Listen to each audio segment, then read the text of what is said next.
It's a rainy evening, but we're glad to see everybody present tonight. Years ago, I heard this on the radio or the TV. I haven't been able to check this out, so I don't know for sure that I have the details right. It was during the time when America was trying to launch rockets, and we had troubles because sometime the rocket would blow up on the launching pad, sometime it would blow up after it got a little bit off. We had a lot of trouble. The story is that with one of the rockets that was launched, they were trying to figure out what caused this rocket to explode. The funny thing about it was, well, not so funny. The peculiar thing about it was that there was a little switch, a 75-cent switch, and the toggle went up and down, and it's supposed to be up in launch, and it was. But then the thrust of the rocket caused it to flop down, and that caused the explosion.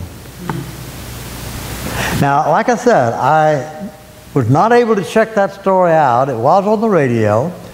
But the point is this, that sometimes the smallest things in our lives have enormous implications to them. Let me tell you another story about myself.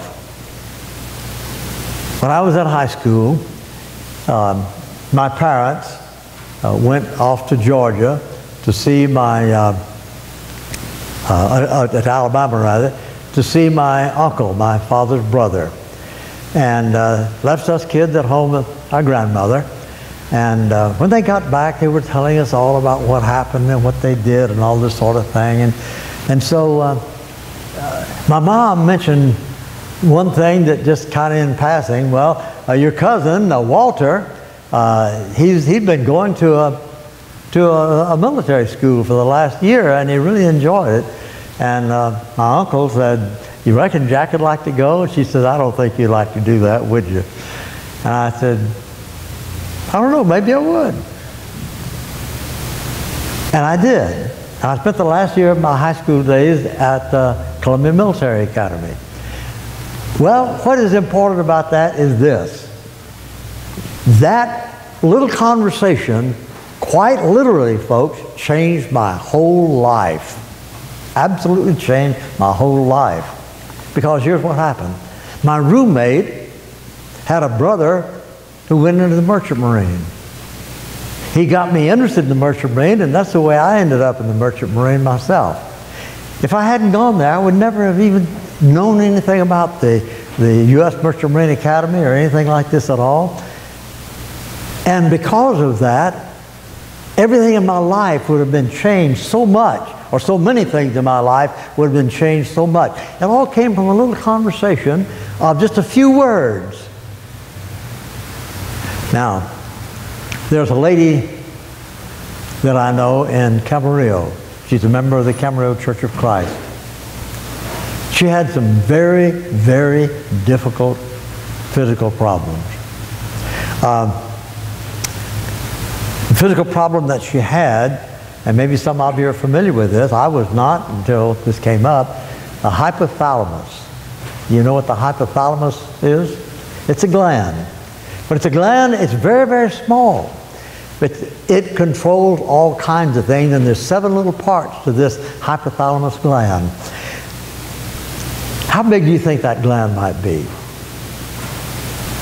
It's about the size of a grain of rice. It's the smallest in the body, but it has all kinds of controls. It's about the size of a grain of rice, or maybe the size of a pea. It controls body growth, blood pressure, contractions of the uterus during childbirth. It partially controls the function of the thyroid gland. And it's a little bitty thing, just a little bitty thing. It's small, but it does an important job. As a matter of fact, they could not even find the hypothalamus in this lady And she went on for a long, long time before they could correct her condition. And she said something to the doctor about this very, very small gland. And the doctor says, here's what we call this gland, quote, moans, stones, groans, and bones. Because it has something to do with all of those things. Now, I'm not a doctor. I don't know anything about that except what I've been told. But I do know something about this lady who had a very difficult time about that. In the reading that we just had, the prophet said, who has despised the time of little things? Life is made up of just a whole lot of little things. When Zerubbabel, that the passage mentioned, when Zerubbabel left the Babylonian Empire and came back to help rebuild the city of Jerusalem, he began working on the temple. There were a few people who were over there who had been left there during the Babylonian captivity. They were basically unskilled people. They were uneducated people. He didn't have very much to work with, but he had an enormous project. His project was to rebuild the temple. Now, he did not rebuild the temple with its grandeur that it had in the days of Solomon, but his project was to rebuild the temple. Sometimes we think that the big things in churches are the things that matter. And so people many times say, well, you know, I can't do very much. I'm not very important. I don't teach, I don't preach, I don't do this, I don't do that. So I'm not very important. Yes, you are. You're important because you're a child of God. You're important for a whole lot of different reasons. If all of the people who feel like they're kind of uninvolved, if you put them together, you know what percent of the congregation on the average, you know what percent that is? It's 80%. Studies have been made of this over and over and over, and there's constantly an 80-20 situation. 80% of the people are not very involved, from the point of being not involved to not very involved, and 20% of the people are involved. Now, stop and think about this for a minute. What if you took a big congregation, let's say a congregation of 1,000 people, and you said, all of you uninvolved people, we don't want to see you anymore. You'd lose 800 people. 800 people. And you'd only have 200 people left. Now, I'm not trying to say that uninvolvement is a good thing, but I am saying this, that no matter who you are, what your involvement might be, you are always important to the work of God. We might feel unimportant. We might feel uninvolved. It may be that, no, we're not teaching, no, we're not preaching, no, we're not doing this and we're not doing that, but we are living the Christian life. So you see, the impact that a person might have just because he's living the Christian life, that impact may seem to be very, very small. But the impact of those people is what brings other people to the Lord. You're unconscious about it. You don't think about it. But somewhere along the line, somebody's going to say, that person influenced me. No, they didn't know it. They never talked to me about it, but they had a great influence in my life. So sometimes the little things turn out to be much bigger than at first we had anticipated. There's an interesting story in the book of 1 Kings. It's a story about Elijah. I love Elijah. James knew exactly what he was talking about when he said Elijah was a man with like passions as we are. And that's exactly right. And when I read the stories of Elijah in the book of 1 Kings, all through about the 10th chapter, I think, oh wow, you know, that's he talked about me. That's exactly the way I feel sometimes. And here's something that happened with Elijah. Elijah goes to King Ahab, a very evil, wicked king. He goes to King Ahab, says, Ahab, it's not going to rain. It's not going to rain except at my word. Turned around and walked out. And the Lord said, Elijah, now you go down to the brook Cherith and you stay there. I'm going to have the ravens come and bring food to you, and you can drink water out of the brook.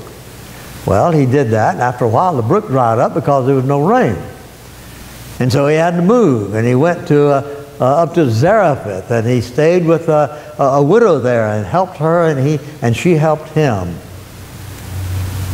After about 3.5 years, he went back to Ahab, and he says, went to Obadiah and told Obadiah, said, you go over to Ahab and tell Ahab he better get ready because it's going to pour down rain.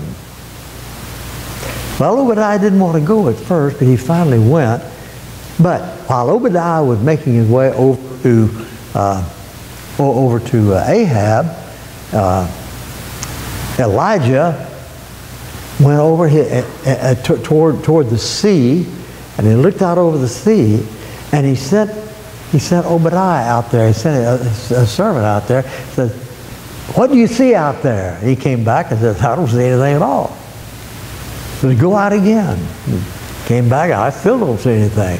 7 times he went out there. And the 7th time he said, I just saw something. It was a little bitty cloud way out there about the size of a man's hand.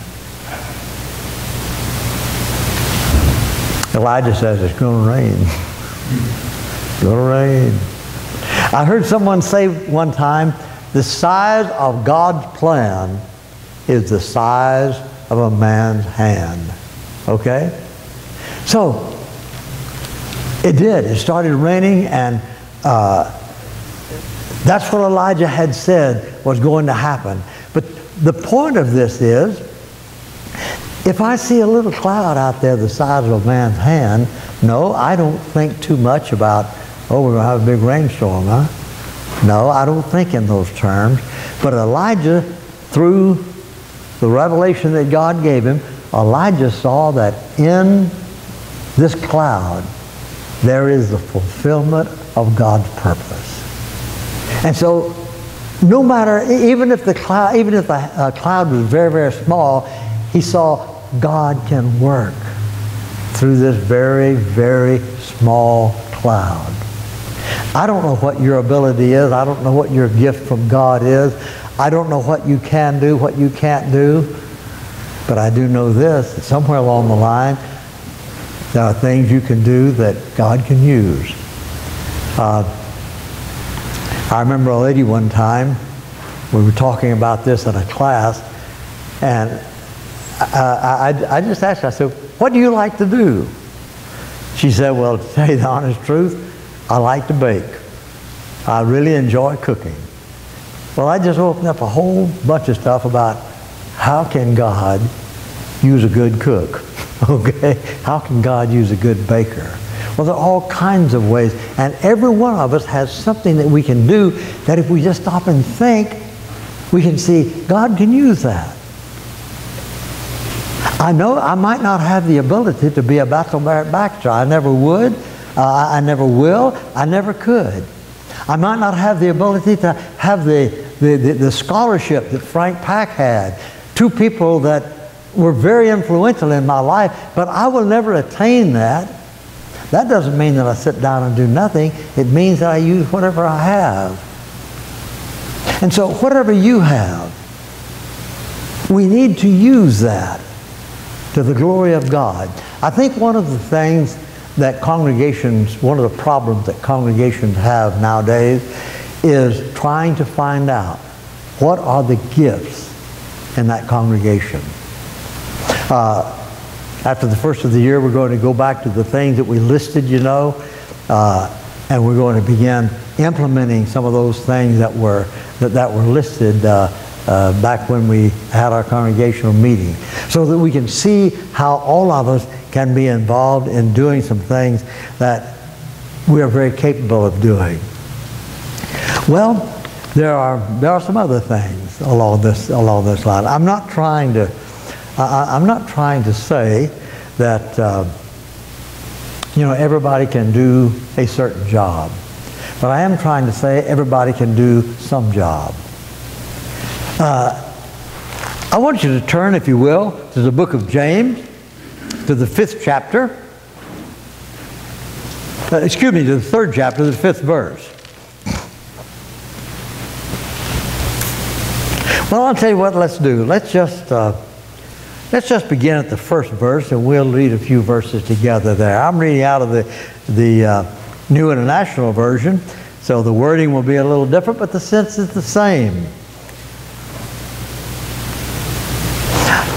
Not many of you should presume to be teachers, my brothers, because you know that you will, those who teach will be judged more strictly.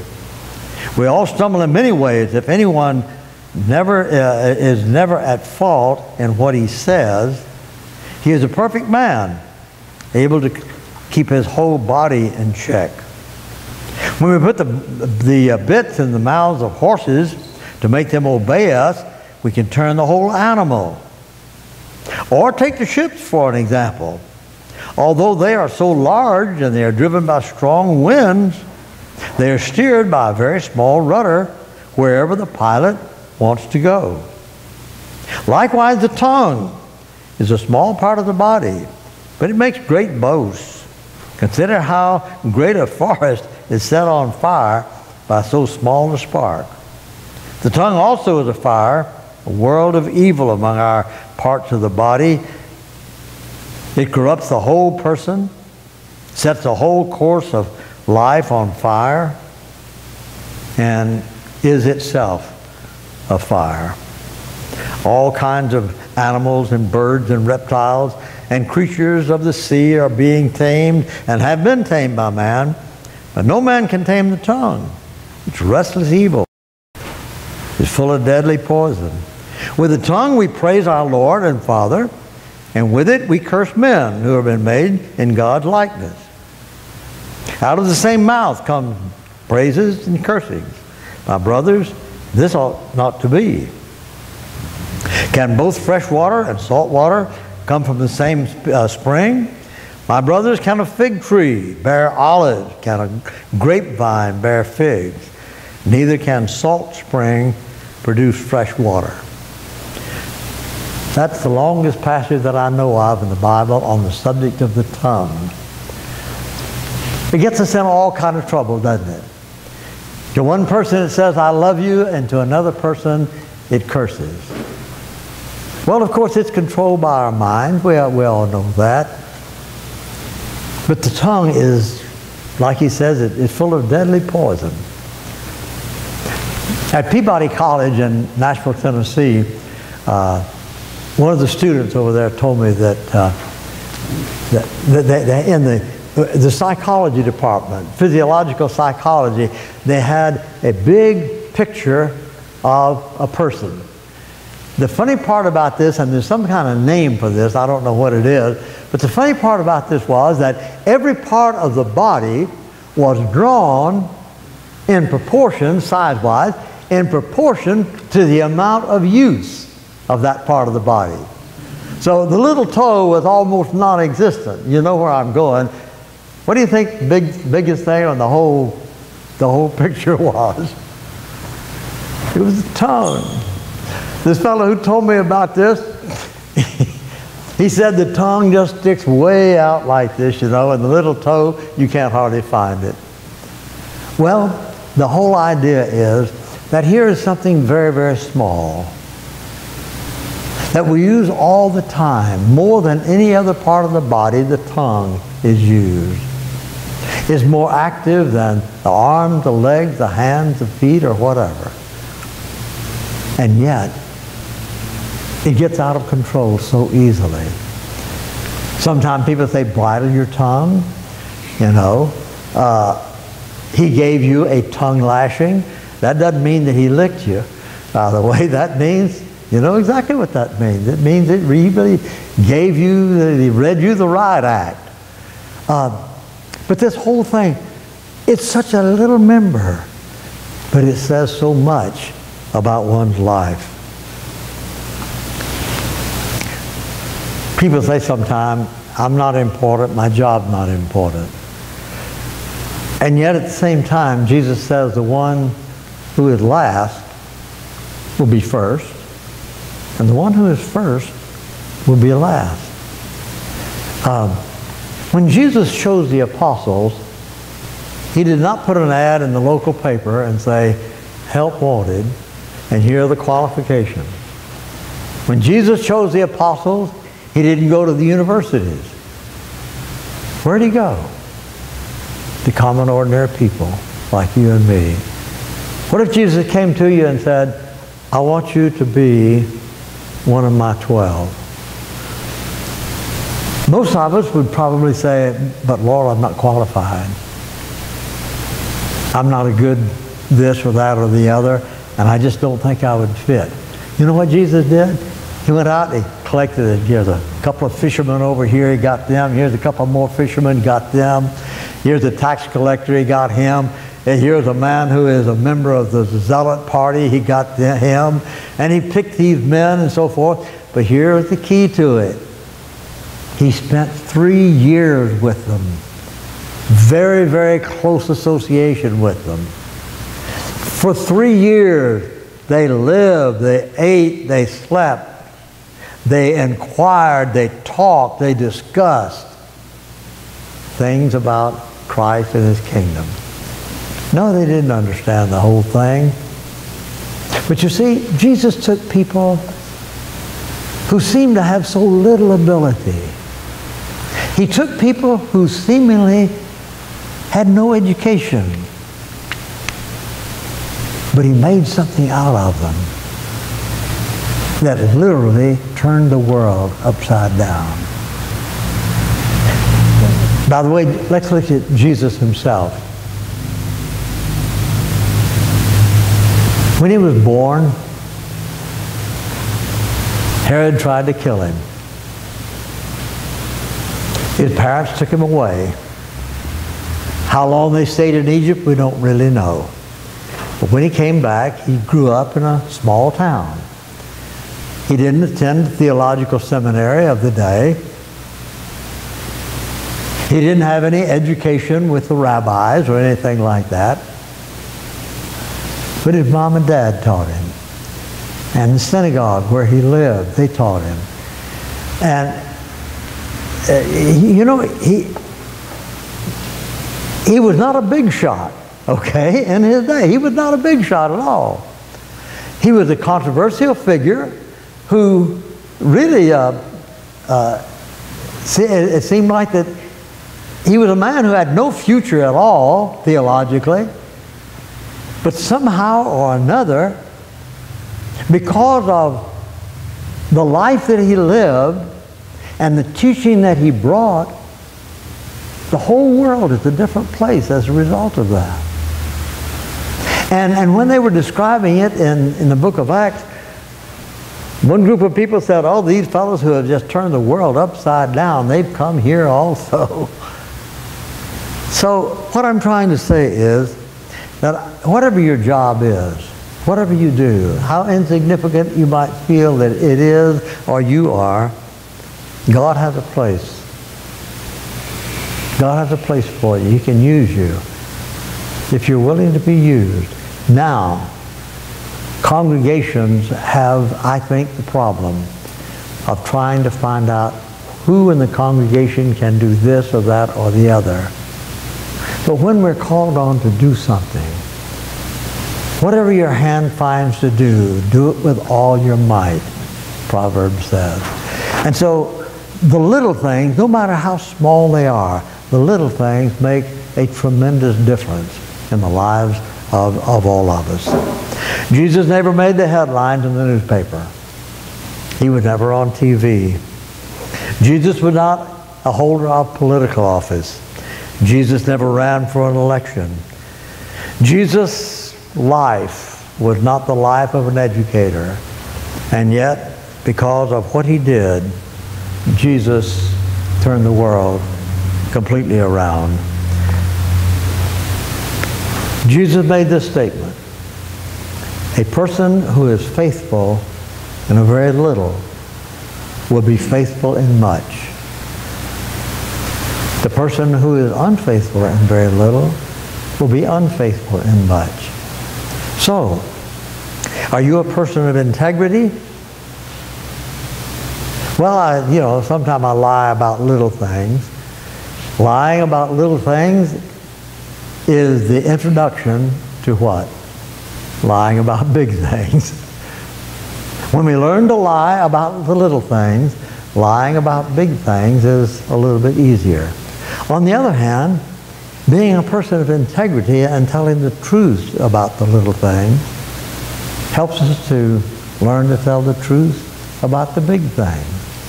Don't despise the day of small things. That's the idea that Zechariah had and spoke of this Rubble.